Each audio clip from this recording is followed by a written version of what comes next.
Welcome, welcome, welcome. My name is Mikkel Thorpe, and this is the Expat Money Show. Today's guest is the author of the Nomadic Wealth Formula and creator of Nomad Network, a new community for liberty-minded entrepreneurs that focuses on entrepreneurship and investment, not politics. Please welcome to the show, Jason Stapleton. Jason, how are you? I am doing great. Thanks for having me back on the show. My pleasure. I was on your show, I want to say like 6 months ago, and we've been emailing back and forth and we've become friends over this time. But yeah, I'm really excited for today's conversation and to learn from you. And I know you have a wealth of knowledge to share with everyone. So why don't we start kind of with your backstory? How did you get into this field of work? Why do you think it is so important? I want to hear it all. Yeah. All right. It's funny because it's like somebody asks you that question and you're like, well, man, the more years go by, the longer that story tends to be. But I'll give you the short version of it. I was in the military when I got out of high school, and after that I went and I did security work in Iraq and Afghanistan for Blackwater and Greystone. And prior to going downrange, that's what we say when you go into a battlefield. It's called going downrange. And prior to that, I really considered myself to be a staunch conservative, what most people would refer to as a neoconservative. And when I was there, I realized that everything I've been taught about freedom and liberty and us spreading democracy around the world, that really wasn't what we were doing at all. I got to see inside the State Department. I got to see inside a lot of the three-letter agencies. And I just realized, look, this is just a big slush fund of them moving money around and trying to justify their existence, all in the name of keeping America safe. And I said, I started to get really jaded. And it was about that time I was looking for something else to do with my life, because naturally, once you now find what you do reprehensible and morally reprehensible, you got to get out of it. And so I had been trading stocks and currencies for a number of years while I was working downrange. I got to be pretty good at it. And I started a little company called Trade Empowered that ended up becoming a really big education company in that sort of currency trading space. And a few years later, I started the podcast that most of your listeners probably know me from, the Jason Stapleton program, where I basically took a look around the world and I said, I got all this knowledge about currency trading. I got all this knowledge about how banking and international finance and all this stuff. I think I got something to say about this. And I think that the values that we have and the values that I want to talk about create the most amount of wealth for the most amount of people. And so I started this show to talk about politics and economics. And I did the show for about 6 years or 7 years. And then at that point, I really got to the point where I was just like, you know what? I don't think I got the right audience, because I thought I had a whole bunch of libertarians who really wanted, self-ownership. They wanted to pull themselves up by the bootstraps and get outside the system, because that's what they talk about all the time. And I realized that about half of my audience really just wanted to complain and pretend like they were better than everybody else. They didn't really want to do any of that stuff, because anytime I would talk about entrepreneurship, anytime I would talk, give a motivational speech about, really testing your limits and really reaching and getting outside and look at what the 90% do and don't do that, do what the 10% do. I would just get emails of people and nasty grams in our little Facebook group saying, you should stick to the issues. Like, I hate it when he gets on a motivational kick. Not everybody can be an entrepreneur. And I said, I haven't had a single person since I started doing this show who showed up and said, you know what, Jason, all that politic and talk, that changed my life. Like, I am now, I'm now a senator or congressman. I've now changed the laws in my hometown. It's like, none of that. But I did get lots of people who were sending me notes saying, hey, man, you talked about entrepreneurship. You talked about carving out your own little thing. And I started my own little thing. And now I make, $500, $1,000, or better yet, I quit my job now and now I'm doing my own thing. That to me is liberating. That to me is what real liberty is, because, liberty is really about control. It's about controlling your time, your money, the decisions that you make. And it's very difficult to do that without some form of entrepreneurship. And so I started a new show, and over the course of the last several years have built a little community around this idea that we need to control the source of our income through entrepreneurship and investment. We need to constantly be building on the skills that we have, so our skills are in high demand and we can command a high wage for those, or a high value for them. And then The third part, which a lot of people struggle with, is this idea of income mobility. This idea that not only do I want to have a high income, not only do I want to own kind of like how my money comes to me and be in control of that, but I also want to be able to kind of do that from anywhere. I want to be able to be mobile with that income, just in case, as we've seen here in the last couple of years, we get an overreaching, overbearing government that decides it wants to put down mandates and tell your kids what they have to put in their bodies. You can leave.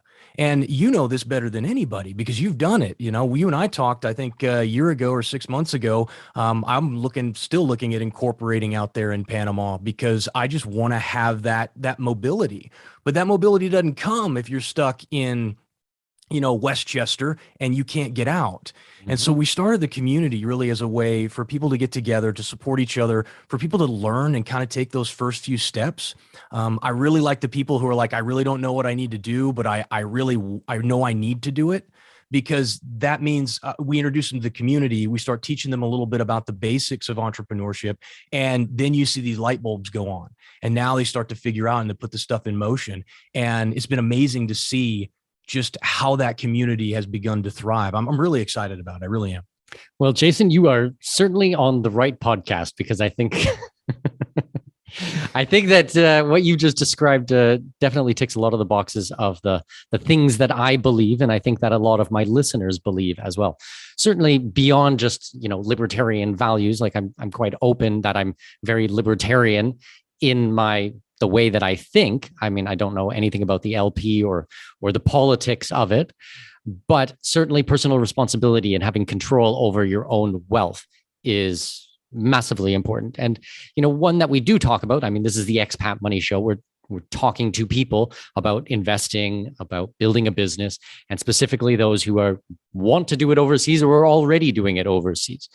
But why did you decide on entrepreneurship and not investing? Because it sounds like you did have quite a big background from investing. Why do you think that entrepreneurship is the vehicle forwards? Yeah, I talk about this in the book a little bit. The biggest problem for most people is that there's not enough money at the end of the paycheck, at the end of the month, right? So in order for you to invest well, number one, investing your money wisely does not happen quickly. You might hit pay dirt, once in your life. You might be the guy who invested all of your money in crypto and managed to hold it for the last 15 years. That's not most people. Most people are putting the money that they have, the extra, into assets that they want to see grow slowly over time. And most people lack an understanding of how that should be done, and they don't have the resources to apply much capital at all anyway. If you have let's say you have an extra $100 a month or $500 a month that you could put into investment. Yes, over the next 20 or 30 years, it's going to create you a lot of wealth if you do it wisely. But that same $500 invested in some business that increases the income and raises your income up to now, instead of $500, you have $1,000 or $5,000 extra a month. That money is far better put to use if you don't have a lot in the area of either increasing skills or in entrepreneurship. You'll just, in the end, it will grow into something more. And so that's why we chose to focus on that. And I still teach trading. I still teach it to people who want to learn it and who want to add that component to what they do. But for me, I have seen the greatest amount of increase, the greatest amount of personal freedom and autonomy come in the form of entrepreneurship. Yeah, that makes a lot of sense. I think that investing is an important topic, and certainly one that I help my clients with, but definitely for the people who don't already have a large nest egg. Okay, it's a very different situation, a 20-something-year-old who's coming out of college or wants to build something, and a 55-year-old who has $1 million, a couple $1 million in the bank, and wants to move it from their mutual funds to some type of international investment or a hedge fund or something maybe a little bit more aggressive. But 100%. Actually, building up that nest egg, I mean, pound for pound entrepreneurship, I mean, that's where it's at. I mean, I've been an investor and an entrepreneur for years and years and years. The nice thing about entrepreneurship is the cash flow. I mean, you can create. If you are investing, unless you're just doing, I don't know, blue chip dividend stocks, which are paying and you actually taking the distributions, where most people are just reinvesting it, I mean, you're going to be pretty cash poor, even though you might have on paper a lot of money. So entrepreneurship where you're getting clients from all over the world, I think is definitely the way to go. Yeah, and I think you bring up another good point. I think it's inputs over outputs, and for most, unless you work in there, so there are different areas of working for somebody else. You can be just an employee and you trade your time for dollars, right? And that's essentially the trade you're making. You also have people who are entrepreneurial, so they may have a portion of their income that comes from sales or from some sort of like based on performance. And if they do a little bit better, they can make more. Or if the company overall does better, they make a little bit more. And then you have like, basically your pure entrepreneur, which eats only what he or she kills. And for most people, they are spending their lives trading time for dollars. And we only have 24 hours in a day. If you work all 24 hours, that's the most amount of money that you can make is whatever somebody's willing to pay you for that hour. In entrepreneurship, we don't trade time for dollars in most of the work that we do. So what I'm doing here is having an hour-long conversation with you that may end up resulting in $50,000, $100,000 worth of income down the road because people heard this podcast and came and talked and joined our network and grew with us, right? And so the first thing that somebody's got to do is they've got to get out of this time for dollars mindset, because the only way that you can create more time for yourself is to buy it from someone else. Mm-hmm. So that's it. So you're going to work your days and you're going to choose whether you're going to be at the office or whether you're going to be at the beach. And the only way that you get to make that choice is, number one, if you control your company, if you control your income. And secondly, if you have the ability to buy time from somebody else to give you the freedom to go and do those things. And so once you have that shift and you're like, oh yeah, okay, so let me work on high value skills that I create something once, or I create something for an hour and it pays me a multiple of what I've made for working that same hour at a job. Until once you've made that switch in your head, you never want to go back. You're like, I'm just a slave. Otherwise, I'm just somebody's lackey. And that's it. Even if you love what you do. And I get a lot of that, people are like, well, I love what I do. I make pretty good money and, family's taken care of. And, I don't know. I think Mark Claire calls it the pretty good job trap. Mm-hmm. And I thought that was just a fascinating way to think about it. It's like, okay, I get that. But is that really what you want for your life? Are you getting up every day passionate and excited about what you do? Or is it just like, hey, this is my job. Nobody loves what they do. Dude, I do. I get up every day and love what my job is basically to help other people get what they want. Yeah. Right. We're freedom facilitators is what we do. We're like, hey, we help you get where you want to go. That's an incredibly, rewarding thing that we get to do. And I'm sure you feel the same way in your business. Oh, absolutely. I just want everybody to have that kind of, and not only that, but to be paid well for it as well. It's a wonderful thing. So are these the main things that you're looking at new clients or people who join your community? Is this kind of the journey that they have to go through first? Is this mindset shift to understand this? Or are there other like big stumbling blocks that you've seen that come up over and over and over again with new people? Yeah, that's a really good question. So a lot of it is if we're working with new people, and I do work with some very successful entrepreneurs. I have a coaching program for people who are already doing well and they just want to do better. But one of the biggest problems we have, and I think people have, is not in I have to shift my mindset into out of a time for dollars thinking, but just like I'm looking at the world, and this has been true, I guess, for the last year to 2 years. They're looking at the world and they're like, I don't want this. Like, I don't want to be told what to do. This is oppressive. I'm being hassled and having my rights violated, and they don't know how to fix it. They're like, I don't know what I would do. Like, okay, I need to start a business. I need to get a little side hustle going, but doing what? Like, they've never taken the time to really look at what are your skills? What value do you have? What value could we quickly add to your skill set to make you even more valuable? And then how do we teach you the basic skills to be able to go out and rustle up some of your own business? It's one of the reasons on December 11th, we're going to be having we're calling it the Discover 2022 event. And basically that's what the whole event is designed to do. It's one day, it's all virtual. And all we're going to do is just work with people on figuring out what is it that you really want? Like, what if you had to get up and do work for forever, every day for the rest of your life, what would it be? Why is that important to you? Now let's dig into the skills and that you already have, the knowledge you already have that we could monetize. let's talk about, I think I've got 33 different side hustle businesses that someone can start right now. And not all of them are like purely digital businesses. Some of them are just like, man, I got to get my income up. Got to get that income up. So I've got some free time. I can buy back some of my time so I can devote more to this entrepreneurial path, this business that I want to create. And so that's the biggest struggle, I think, for most people who know they need to change, like they get it, but time doesn't allow them the opportunity to just pour themselves in. And secondly, is they think that they gotta start all at once. They're like, oh, I got to go lease space and I got to create product and I got to warehousing. It's like, no, man, you just take the first step, right? You don't have to go all the way and invest $150,000, get a loan at the bank. I bootstrapped 3 different 6-figure and 2 7-figure and 1 6-figure businesses with just bootstrapped them. Yep. And we help people do it all the time. So do you find that a lot of the people who are starting businesses is basically a continuation of their original careers, just making it digital? Or are people starting from completely scratch and building something completely new? Yeah, that's a good question too. I'd say it's probably 50-50. Okay. So we have some people who they're just like, hey, I do this for somebody else and I could do it for myself. I have a client named Lauren, and she did SEO, search engine optimization, for a company for a number of years. And she's just like, I know how to do this. I can make more money doing this by myself. She worked a little bit on figuring out how to find clients who needed her help. And now she's, quit her job and she's doing full-time as the same thing she was doing for somebody else.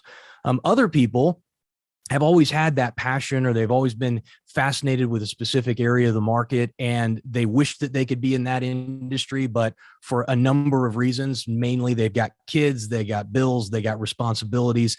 They've never thought it was really possible. And when we start to work with them and we say, hey, no, it's really not that expensive, and you can do it part-time and start transitioning over, then again, the light bulb starts to go off for most of them. But it's about a 50-50 split, I think.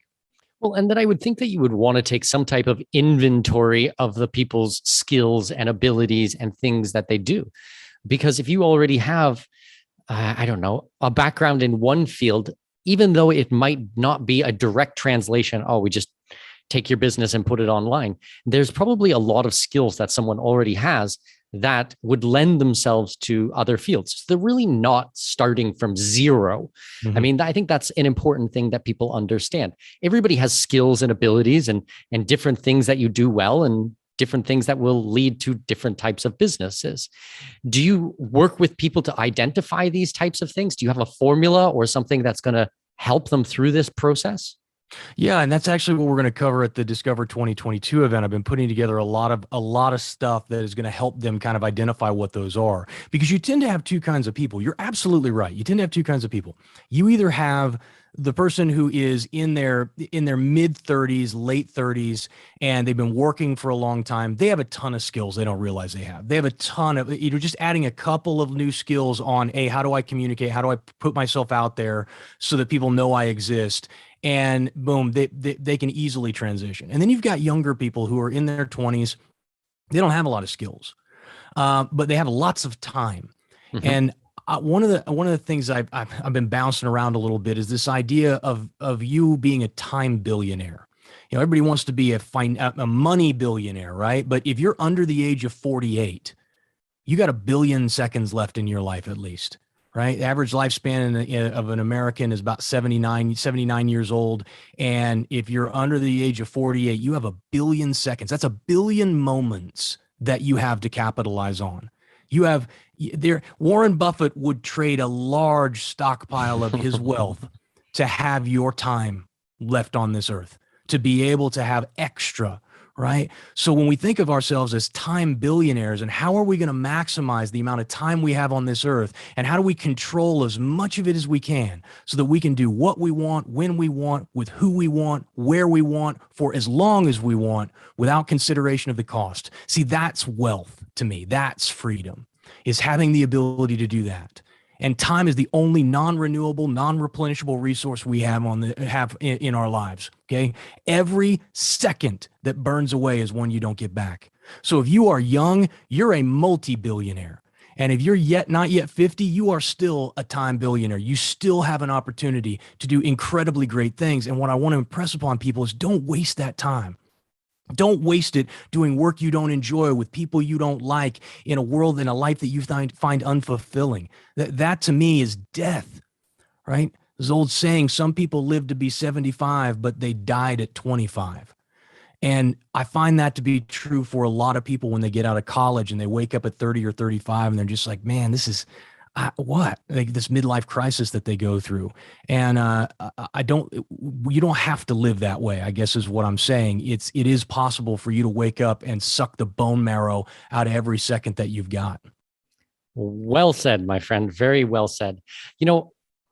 I kind of have said in the past, not like kind of half serious, kind of half joking, that if I walked outside today and got hit by a bus, I'd kind of be okay with it. Like, I have done so much in my life. Like, I started traveling internationally when I was a teenager and I never stopped, ever, not even for a minute. I've just been traveling and traveling and traveling for 21 years straight because I love to travel. And now I'm married. I got 2 kids and they travel with me.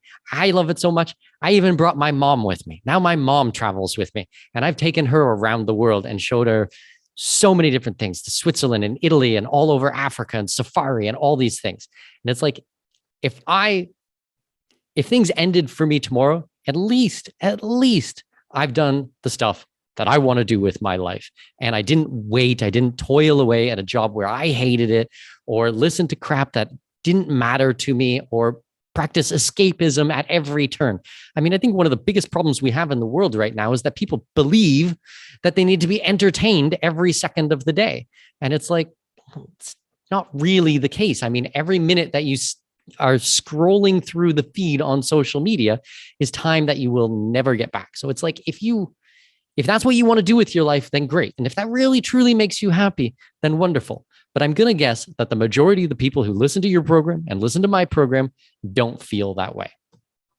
No, I would agree wholeheartedly. And I think you bring up a really good point, because I'm kind of like you. I love to travel. I love my wife and I cannot wait until we have 5G nationwide here in the US, and we're just going to get an RV and drive around the country and see all the sites, and we'll work from anywhere. And as long as I can we got the bandwidth to do the video and the stuff we got to do for work. I mean, we're coming into a new era, a new age. But and I labeled like our community the Nomad Network. And it's funny because I don't actually, nomad it needs some definition, right? Because I think people think about nomad and they think, well, I don't want to travel. Like I like where I live. I like my family close by. What I really want is I want 5 acres in the mountains and for people to leave me alone. I want the money to be able to, my wife to stay home from work so that she can homeschool our kids, because that's something that we've wanted to do for a long time. And I said, being a nomad isn't about not having a home. It's about operating outside of the system. It's about being able to do those things that we talked about, having the time freedom and the financial freedom to thumb your nose at anybody who tells you that they want to control you. And I don't mean that in the nasty way. I just mean it like, in any way possible. Yeah, you got to come in for overtime. I need you to stay late. No, I'm not doing that. I do what I want, and I have the resources and the freedom to do that. And so when we talk about nomads, that's what we're talking about. We're talking about people who operate outside the system, who do not need the system, and who are able to control their own time and their own lives. So let's circle back to the high value skills. So if we have someone listening today and they're, I don't know, let's take a couple of examples. Say we've got someone in their 20s, maybe someone in their 40s, and they want to develop high value skills, the most bang for their buck, where they're going to be studying something that people are actually going to pay for and pay a disproportionately large amount of money for. What would you kind of say to someone like that? What would you encourage them to do? Yeah, at any age, the most valuable skill anyone can possess is the ability to accurately and effectively communicate their value to someone else. Communication is the most important thing. So that goes to sales, that goes to marketing, goes to behavioral science. All of those things I believe are intertwined. And whatever business you decide to get into, you will be doing a lot of marketing and a lot of sales, because that's what a big chunk of business is. If you don't want to do that, then stay an employee and stay a slave to your own time. And there's nothing anybody can do for you. But if you think that sales is the experience you just had at Best Buy or the last time you went to a car dealership, then you really don't understand what sales is, because sales should not ever feel like sales. You should never feel like you're being sold. When you go to the doctor's office and you sit down across from your doctor, the doctor gives you a prescription because you trust him and you've been coming to him and you got reputation with him, and you're sick and you want to be fixed. And he tells you, well, this is what I think you should do. Right. We're in the prescription writing business as business people. First and foremost, your job is to be of service to others, and the bigger problems you can solve, the better. And one problem that everyone has all the time is, I need more people to know who I am and I need more people to buy my stuff. So if you learn how to do either one of those things, even moderately well, people will be banging down your door for your help. So that's the most important one. I think some other ones that are going to be really valuable in the future is any type of blockchain stuff. If you have any interest in that, there's a whole new world of coding going on right now that nobody really understands. And it's like the Wild West. It's kind of like, I imagine it's a lot like when not Steve Jobs, but when Wozniak was tearing into old computers and they were building these circuit boards and they were talking to IBM and telling them there's going to be a computer on every desktop. And IBM told them, you guys are idiots. Nobody's ever going to have a computer in their office, in their home, right? It's like, that's the kind of world and the environment that blockchain is right now. And I'm not talking about crypto. I'm talking like about blockchain technology, smart contracts, decentralized finance. I know you probably got your hand in a bit of that too. More than a bit. Yep. Okay. Yeah. That's a fascinating world that millions and millions and millions are going to be made by individuals who learn about that and can capitalize on it. So those are the two biggest skills. And then there are other ones, any sort of the little things that you can do. Video editing. My daughters are learning to video edit right now because so much content is getting put online right now that even if you're not at a place where you're really creative enough to create something of your own, people will pay you a healthy chunk of money to edit the stuff that they create. And It's a way, again, when we think about this part-time side hustle, that foots the bill, doesn't it? It's a rare and specialized skill. Not a lot of people are really good at that, especially things like After Effects and graphic design stuff, right? So you learn a little bit of that. It's definitely a mobile business because you can take that computer anywhere and you can do video editing for people all over the world. And it allows you to control at least a chunk of your income without having to like quit your job to go and do something like that. You do it on your time. So it's those types of jobs and those types of skills kind of check all the boxes for us. And we'll be going through a lot more of those at the event on the 11th, but that's a few. Well, it's interesting too, because I mean, you mentioned homeschooling. I homeschool my kids, and I've had so many people say, oh, they're not going to be socialized and they're not going to know how to make friends and they're not going to know how to communicate. I'm like, are you joking? I mean, I run a massive email newsletter. I have a blog. I started a magazine from scratch. I host a popular podcast. You think that I will not teach my child how to communicate? My child is out there every day making friends. Chances are my child is going to communicate more than a state-run school child that went through public education, because we are actively teaching these things. Because I agree with you, Jason. I agree with you 100% that communication is that skill that will never go away. Now, normally in schools, what is being taught are for careers that are not going to exist in the future. But I guarantee you, in 10 years from now, 20 years from now, 100, 1,000 years from now, communicating and developing relationships with other human beings will hold value. I am 100% sure of that. Yep. And so, I mean, to kind of piggyback off of that, that's one of the things I focus a lot on is every year I have the Influential Communication and Branding Workshop, the 2-day workshop, and that's all we do. is talk about, human behavior, talk about behavioral science. What sort of communication tactics are the most effective for you getting your message across to people? And I have some success at this. I've built a really substantial podcast and a couple of really significant businesses that I built off of content marketing, entirely off of content marketing. And so it's one of the things that I consider myself to be a true expert at, is brand building, personal brand building, and influential communication. And so it is one of my favorite things to teach and talk about. And it also happens to be one of the highest value skills. So I'm glad to hear you say that, because it is one of the things that I believe is never going away. And so few people do it well. Mm-hmm. So few people do it well and do it intentionally. And so, it's just great skills to learn. Well, and then to your second point, and I make a connection here in my brain, and I'm not sure if anyone else does, but for blockchain, we're talking about basically another language.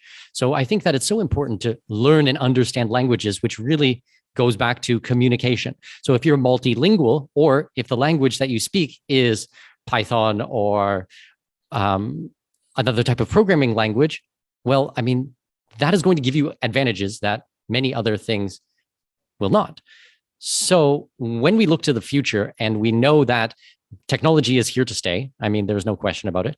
Blockchain is 100% here to stay. Anyone who thinks, oh, government is going to come and squash this, you guys really don't understand what the landscape looks like. Actually, this is being supported by governments. It is being supported by the big four accounting firms. They want to do things like triple entry bookkeeping so that they'll have their own ledger of every type of accounts. It will actually help so many businesses, and is being picked up by massive conglomerate companies. I think it's Visa who has over 400 patents in the blockchain space, 400 patents. Now, if they're putting in that millions upon millions of dollars of legal work, do you think that maybe there is a reason that they're going to do this? These types of things, these languages, how this is developed is here to stay. So if it is not you who is going to be doing these types of things, at least the next generation, if you have children or grandchildren, encouraging them to participate, I think is really smart. And as to your comments about marketing, in blockchain, these spaces are going to need marketers and sales and graphic designers and video editors and SEO and all of the things that we've been talking about today. So there are many entries into this new economy that is being built. No, I could not agree more with what you just said. And as regards to blockchain, I know your audience is probably more educated than the average audience is, but they talk about, oh, they're going to kill cryptocurrencies. I mean, if that's your view of what blockchain is, it's so narrow and so confined. Like it's going to change the entire banking industry. I think even the banking industry knows it. You can't be killed, and it's a superior system and a superior ledger to anything else that we've ever seen. It's going to change every aspect of how we work, how we exchange goods and services, everything, how things are tallied. I mean, people think NFTs are something that you sell online with with digital artwork. They don't even understand. No. This is an accountability tool that proves ownership to everybody in the world instantaneously. That's mind-boggling. It's transformational in what it's going to do.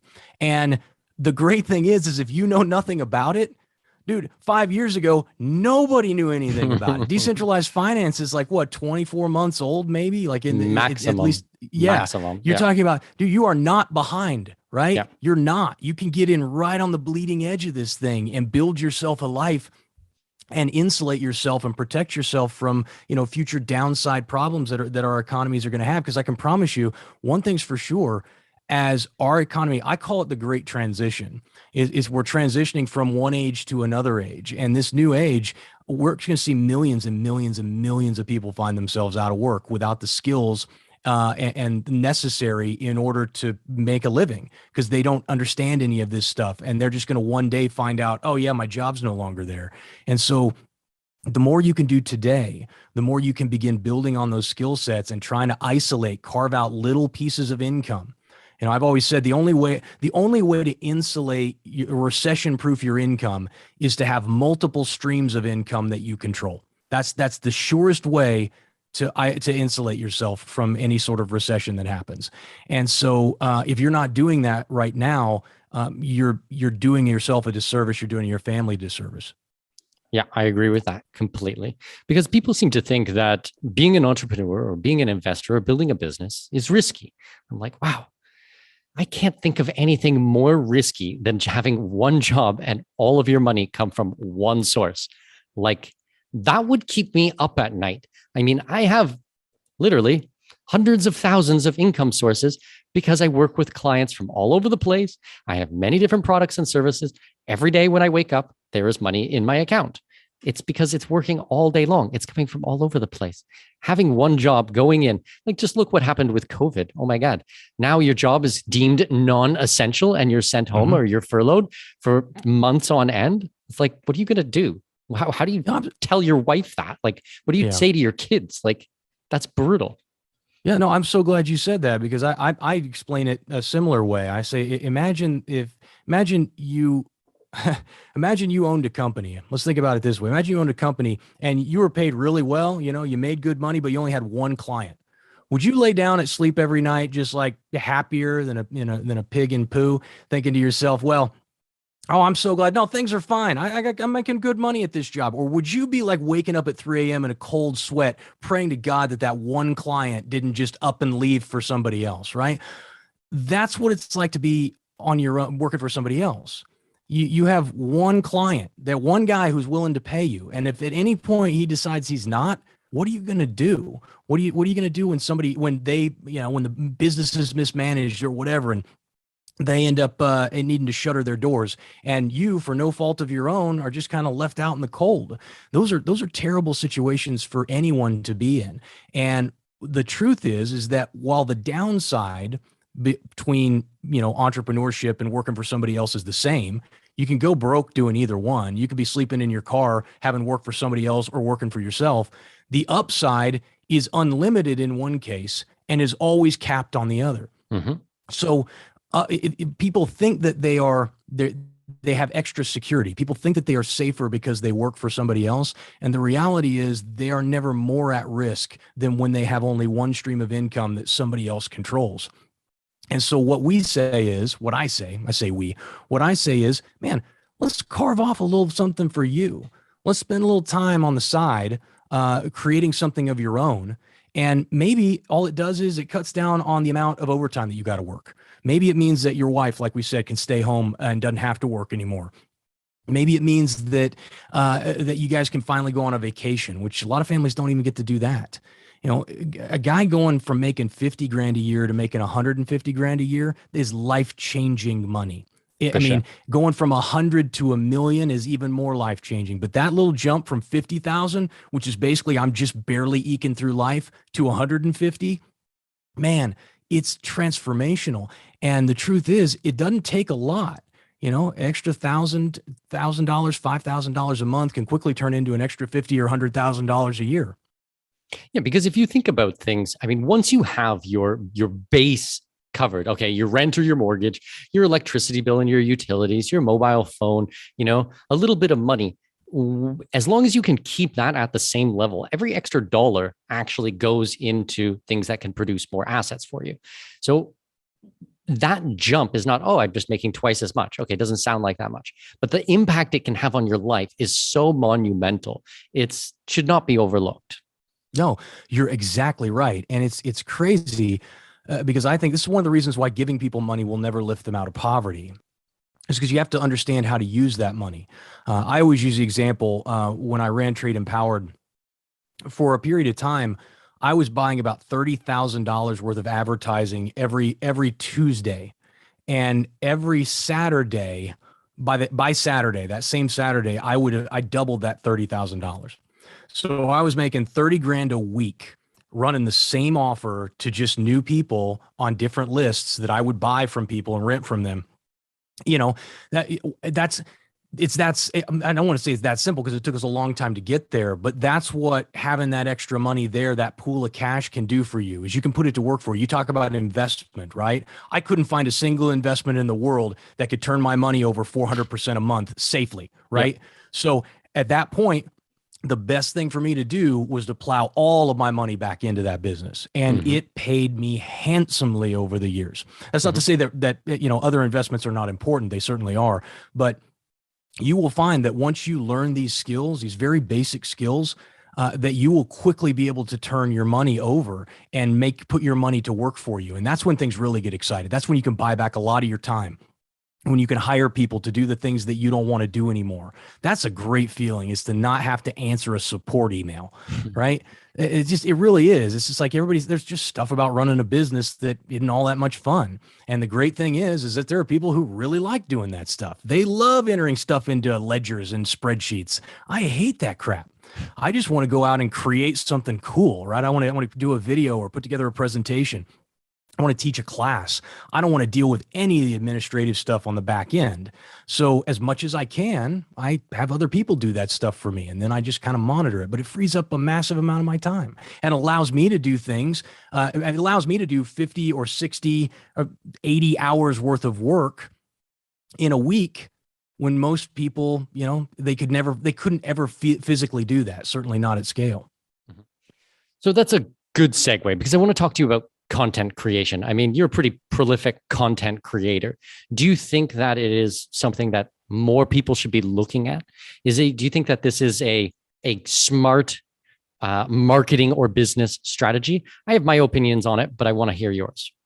Yeah, no, you're full of good questions today.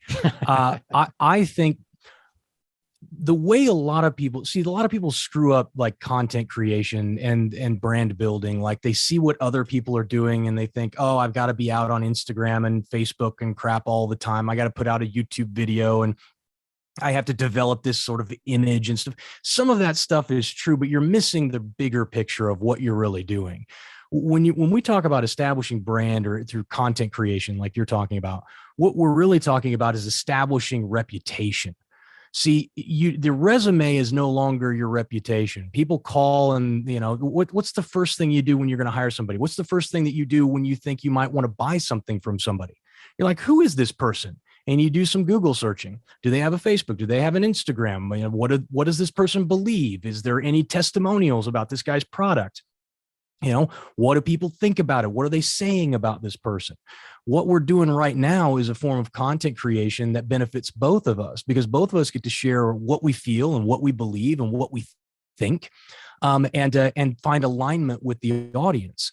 That's what you're really doing when you're creating content. Is what you're trying to do is just build relationships with people who otherwise there would be none there. And then when the time is right, when they are ready and they're like, hey, I really like what this guy's saying. Hey, he's talking about that Discover 2022 event. Maybe that'd be a good thing for me to be part of. Well, then they take that first step and they join your list or they attend the event. And then maybe if it makes sense, they become a client or subscribe to a program that helps them further it along. So for us, I think whether you are building a business or not, making sure that there is an established reputation for you online is really essential and is going to continue to be essential in the years to come. What are your thoughts on it? Now I'm interested. So first of all, I agree with what you're saying. I do agree with it. I think that a lot of people miss the point. They think I need to create content. Hey, Gary V is doing this, so I need to do this as well. Gary V is a terrible person to follow for any of this. Okay. I like picking on him though. It's really fun to pick on him. No, yeah, you're right. Jab, right hook. It's like, I'm going to give away everything for years on end. And then one day, these people will be so thankful that they're going to send me money. Like, that is a fucking horrible business idea. That is the worst I've ever heard. Like, it's frustrating. But it is super popular. I mean, it gets out there all the time. I think that people miss the point. I mean, you need to be authentic. Jason, you are Jason. Like, I mean, I couldn't do what you do. I couldn't produce like you. I couldn't speak like you. I don't write like you. And you know what? I wouldn't want to, because that's you and I do me and I do my content and I put out a ton of content. But you know what? When people sit down at one of our meetups or one of our conferences, or they come to Panama and we go out for dinner or something like that, and I sit down with them, which happens on a very regular basis, people know who I am. Like, truly, they know. And I'm not just talking about details, but I mean my mannerisms, how I discuss things, my view, my tone of voice, tonality, and everything, my style of writing, the way that I do all of this stuff is uniquely me. I'm not trying to be someone else. So yes, I create a a lot of content for sure. And I think content creation can be done, but it has to come from the right spot, from the right place. Don't go out there trying to create something and pretend that you're somebody else. No, you're 100%. You're spot on with that analysis. I think you can't be who you are not for very long, and especially with the amount of exposure you get online now, somebody's going to find you out. If you're looking at the guy who's making a lot of money and like, oh, I got to be like that guy, and I don't want to be like that guy. Well, congratulations, you don't have to be, and he's probably not making as much money as he's acting like he's making either, because that's another big scam that people run online these days. But for me, authenticity, I mean, that's the whole point, right? How do you establish a relationship and trust with somebody if you're inauthentic in the way that you communicate with them? And a lot of people are not going to like you and the way you communicate. A lot of people don't like me. I'm too overbearing. I'm arrogant. I'm very like kind of in your face with a lot of stuff, at least on the face. And that's okay, because I won't work well with those people. Because people come to work with me, they want my advice. They want me to help them start or scale a business. There's not going to be any of this like, we're not tickling each other. If they're messing up and I think they're doing it the wrong way, I'm going to let them know. It's my job to do that. I'd be doing them a disservice. That doesn't mean I'm not going to criticize them and call them names, but you get what I'm saying. It's just like my abrasive personality is part of who I am. And part of the reason people come to me and want to work with me is because they know that I'll tell them the truth, that I'm not just going to blow sunshine, up their tailpipe because they paid me money to help them start a business. And like, I want to start a business, washing sidewalks on public streets. Somebody else. I can't remember who the guy was. Some guy had this business and he came to me, paid me quite a bit of money to help him develop this business. And I won't say it because then the guy will know who he is. And I knew it was a ridiculous business. I said, well, how are they going to pay you? Like, how are you going to get paid? Wow, I don't know. Maybe I'll get paid by affiliate offers. And I'm like, dude, this is not a good business. Like, I don't know what we got to come. Now we can modify this to make it a good business, but you need to stop doing it this way right now, because I can't see where the money's going to come from. And therefore I can't help you. Either that, or I'll give you a refund. You can go somewhere else and find somebody else who can find the magic pot of money in this terrible idea. And it's nice, because I think people get that, oh, wow, he's being authentic. He is real. He is trying to help me, even if, now he's kind of taking the wind out of my sails. And I would, I know you and I talked for a while ago when I was thinking about setting up that Panamanian company. And I was asking you a lot of specifics about how it worked and the realities of the situation. And one of the things I really appreciated about you is that you were very direct. You were like, no, you do not want to do that. Nope. One of the reasons we moved out of California is because I talked to you and you said, yeah, dude, they're still going to tax you. California's going to clean your clock. You got to get out of California. And so we did. We moved to Scottsdale, and that's part of our kind of like our 5-year plan here to be more mobile. But I appreciated that. I'm like, oh yeah, he's peeing all over my ideas, but it's a good thing, because I would have screwed it up had you not told me that. So what do you think about,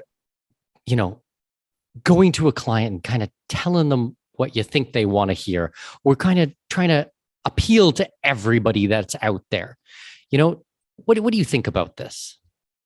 Oh no, I wouldn't. I don't do that. I don't think there's any money in that. Yeah. There's no money in being all things to all people. There's an old biblical scripture verse that says, be hot or cold, but if you're lukewarm, I'll spew you from my mouth. It's something along those lines. It's even biblical. It's like, dude, nobody wants vanilla, right? They want Rocky Road. They want chocolate chunk. Even if you don't like Rocky Road, you want to know that guy's not vanilla. He's not my flavor, but I know what that guy's flavor is. And I think the worst thing that you can do is try and be all things to all people, because then nobody can put you in a box. And so when somebody comes to me, I just turned a guy away the other day. He came to me looking for some private coaching, which is thousands and thousands of dollars. And he legitimately was asking me, should I hire you? Because he had more than enough money. He'd taken seed capital for a big venture from where he's doing seasteading. So he's building the platforms that they are going to build these entire communities on in the middle of the ocean. and he's won X prizes, and he's got millions of dollars he's got to devote to this, and he's getting ready to scale up his business. And he's like, I'm going to need probably 40, 50 employees around the world. And I looked at him, I'm like, guy, I'm not your guy. I said, I've never done what you're doing. I mean, I've had 10 employees around the United States before, but I haven't built anything like this. And I said, I can't take your money. Like, you would not be happy with me. And what I did was I connected him with a couple of mastermind groups that will really help him, that have people who built $50 and $100 million companies, right? Guys who have the connections that he'll need and have an understanding of how the business needs to be structured. So I think it's important that even, especially if you're in my position where you do a lot of coaching and consulting, that you also know what your limits are. And so you don't get into a situation where you've made promises you can't keep. Yep. I charge a ridiculous amount of money for my consulting. I don't mind saying that. I have actively turned away business because I thought, you know what? This is not going to be a good fit. You're not going to like me, and I'm not going to like you. And that's okay. I mean, I'm really upfront about who I am, what type of business I run, my political beliefs, my family beliefs, my views on all of these types of things. Because for me, I think it is more important to, as Dan Kennedy would say, magnetically attract those who are like you and repulse those who are not. You got a Dan Kennedy reference in there. I didn't know you were a fan. Oh my goodness. I was part of Dan Kennedy's mastermind groups. I used to fly to Chicago a couple times a year for platinum and stuff. I love Dan Kennedy. Dan Kennedy was the first person to introduce me into, influential copywriting and high ticket consulting. I think the first course I ever took from him was Influencer DNA, which I think was just a reproduction of one of the big events that he held. Mm-hmm. And I've probably dropped $50,000 on Dan Kennedy stuff over the years. I have guaranteed dropped 50 grand with him without a question. Like, I don't even need to go and check. I know it's a lot more. The mastermind group's what, 20 or 30,000 a year, or was when he was running it, right? Yep. So yeah, I did the same thing. I was with Ryan Dice and Perry Belcher in War Room, and that was, I think, 30,000 a year. We did that for several years. Yeah. Those guys are amazing. You want to talk about entrepreneurship? That is the OG. I used to joke that just like all roads lead to Rome, all roads lead to Dan Kennedy when you start studying marketing. It's true. It's so true. And I think you were probably attracted to him for one of the same reasons I was, because on his face, he's just kind of a grumpy old man. Oh, he's a complete curmudgeon. Yeah. Yeah. And I just absolutely love that about him. He was like, I was like, man, this guy's making millions of dollars a year and he talks to people like this. I'm like, this is my guy. Yeah. This is the guy I want to emulate. Well, because it's so funny. I mean, I get a legitimate hate mail sometimes, like hard out hate mail. I've gotten death threats for things that I've put in my email newsletters before. I've had people say, I'm going to fly down to Panama. I'm going to find you and I'm going to kick your ass. It's like, wow. That's what happens when you start challenging people's belief patterns about money, about society, about government, all of these types of things. I mean, I don't really take it personally. I, of course, protect myself. Like, I'm not trying to make a joke out of it. Of course, I protect myself. But at the same time, I know it's not really me. I mean, if you're challenging someone and if you're really, open about what you think and what you believe, then you're going to have people who are just diametrically opposed to it, who are on the absolute opposite side. Now, I affectionately call it shaking the tree. I like to shake the tree on my list on a very regular basis because I really don't need or want people on there who are not my type of people anyways. I mean, they're not going to transact. They're not going to actually become my clients. I'm not going to actually be able to help them. So really, they're just taking up space. They might as well go out there and subscribe to someone else that actually does believe in their things. And, if they're these virtue signaling, people, and that's fine. It's like there's someone else out there for you. It doesn't have to be me. I'd rather have a smaller, concentrated list. Someone who's listening to this podcast today and now has listened to you and I speak for nearly 60 minutes straight I mean, you probably have a very good understanding. Do you like Jason Stapleton? Do you like the way that he thinks? If you do, then go out and find more, then pick up the book. I mean, you have an excellent book. It's like takes you what? A couple of hours to go through. I sat down, I ordered your book, I read through it. It's excellent. I mean, it's a very, very small investment for a lot of value, which circles back to what we were saying before about what's the least amount of time you can put into something that is going to pay the most rewards for you, opposed to going to, university for 4 years and then going to your master's degree and then go to your PhD. And then afterwards thinking, I wonder what I'm going to do to earn money for a living. Geez, like that's just a very weird and backwards way of looking at things, I think. Oh, I agree with you. And thank you for your kind words about the book. It was you hold it in probably higher regard than I do. And I know you're probably just trying to do me a favor. That was a very hastily put together book right after. Really? No, I thought it was well thought out, very concise. Well, thank you. Well, it was basically my thoughts just poured out on paper right after the lockdowns in 2020, because we've been talking about it on the show.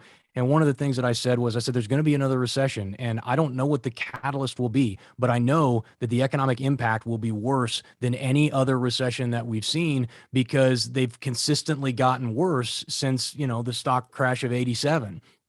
And I said, you need to start preparing now. And of course, very few people listened. A few did, and they survived and tolerated it well, but a lot of people didn't. And after the lockdowns, everyone was just like, man, I got no job. I got no money. What am I going to do?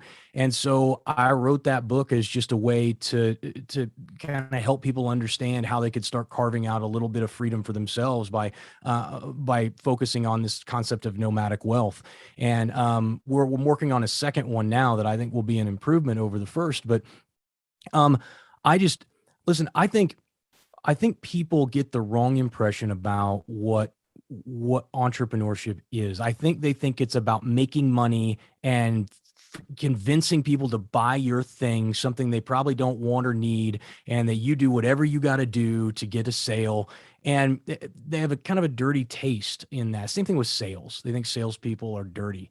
Problem is, every single person on this planet eats because somebody sold something to somebody else. Your job, if you don't work in sales, exists because somebody does. And the way I like to think about it is I say, we're in the business of servant leadership. Our job is to help people. We're problem solvers. And every single one of your listeners, whether they own a business or not, and whether they have a side hustle or not, is a problem solver. You are solving a problem for someone else. The bigger the problem you solve, the more expensive, the more painful that problem is, the more money you will be paid. The more valuable that skill is. And so I would just challenge every one of your listeners to get out there and solve as big a problem as you can. And then never be ashamed of going out and telling people that you can solve that pain, that you can solve that problem, you can take it away from them. I've always said, if somebody's going to spend money on the services I have and they don't spend it with me, they will spend it with somebody else. And so I happen to think that they're better off with me than they are with the other guy, whoever that other guy may be. And if that wasn't the case, I'd turn them away like I did this other guy, right? But I have a moral obligation to my family, to myself, to do everything I can to convince that person to do business with me, because I can solve that problem. I can take that pain away. I can be the servant that helps them get what they want. And that's just a wonderful, wonderful life to live. And I know that you feel the same way because of the work that you do. But it's been incredibly rewarding for me. And I'm glad that I got the chance to talk with you a little bit about it today. Well, you were 100% right. You hit the nail on the head so perfectly, because an entrepreneur's job is to solve problems. That is what we do. That's why I think it is the most noble career on planet Earth. I mean, we solve problems. So if someone else is paying, if they have troubles, if they don't understand something, and you're able to offer a product or service that helps get them out of pain, yes, absolutely, you will be paid for it. And you know what? You should be paid for it. And as you said, not just the bigger the problem, but the more difficult it is to get an answer. I mean, that's why people come to me. How many people have traveled like I have? How many people have had a life like I've had? Probably nobody, to be honest with you. Not trying to brag or anything like that. I'm just being very, very direct and honest here. I have extremely specialized information. You can't just go out there and find this anywhere or everywhere. So the problem that you're trying to solve, the more that it is not just difficult, but rare, I guess rare is a good word for it, then the higher you're going to be able to charge. So thinking about those things and the psychology that surrounds those, then yes, you have a moral obligation, but not just as you said to your family, but also a moral obligation to your client or your prospect to be able to actually transact with them, to have them hand over money and then help them with that. Because if you're not doing anything and everything that you can to make them transact, to help them to transact, then they're not going to get out of this piece of pain. I have had clients that in literally a 90-minute phone call, 90 minutes, I have had someone say to me, I learned more in this time than I did in 7 months of researching it every single night by myself. Amazing. And as you were saying, you're a time billionaire, right? But if you're spending 7 months to get an answer to something or 90 minutes, and you're trying to build something and over and over and over again, you get these fast tracks, these shortcuts to solving problems. What is your life going to be like in a year, in 5 years, in 10 years? That's unbelievable to think about. No, I've heard it phrased, you write checks to go faster. And that's what you do. You find somebody who has the problem, has the solution to your problem. You pay them some money and you don't have the problem anymore. I think Dean Graziosi is a guy who said, if you can write a check, if you've got a problem you can solve by writing a check, you don't have a problem, right? That's it. It's a beautiful way to think about it. But you're right. If you want to maximize the amount of moments that you have on this earth, you're going to spend a lot of money buying expertise from other people. And the best expertise, like you say, is very expensive. Knowing who to trust in your business is extremely difficult. Everyone I talked to about your business who had worked with you had nothing but glowing things to say about you. And I was grateful to have somebody like that I could talk to. You're right. It's a responsibility that we have, and it's a noble endeavor when you do it, when you approach it ethically and honorably. Well, and I think that is a perfect time to wrap up today's interview. Jason, if people want to get a hold of you, if they want to find out more about what you do, if they want to shortcut the line and get help before anyone else, and instead of spending months and months and months looking it up themselves, if they want to shortcut that line, where can we send them? Where can they find you? Well, if anybody found this at all interesting, I would love for you guys to go check out our Nomad community, our Nomad Network. It's everything I'll tell you is going to be free for you guys to do. You go to www.nomadnetwork.app and you can sign up for a free account. If you don't like it, that's fine. We don't sell your information. We don't advertise to you on that platform other than letting you know about some of the events that we have going on. And there's a lot of resources there and a lot of people there that can help you get something off the ground or scale it. As I said before several times, we are having our Discover 2022 event on November 11th. That's www.discover2022. I bought the URL, 2022.com, discover2022.com. The registration for that is absolutely free and costs you nothing. And then if you've got a question, if you just want to chat with me, you can send me an email, jason@jasonstapleton.com, or you can text me. I got one of those texty numbers too, if you prefer to do it that way. And that text number is somewhere. It's 323-594-8781. And yeah, that's it. Thanks so much for having me on, man. I appreciate it. It's good to catch up. Absolutely. Thank you so much, Jason. And I'll make sure that I have all of the links to these things for Jason underneath his episode at expatmoneyshow.com. Thanks so much, Jason. And I will talk to you soon.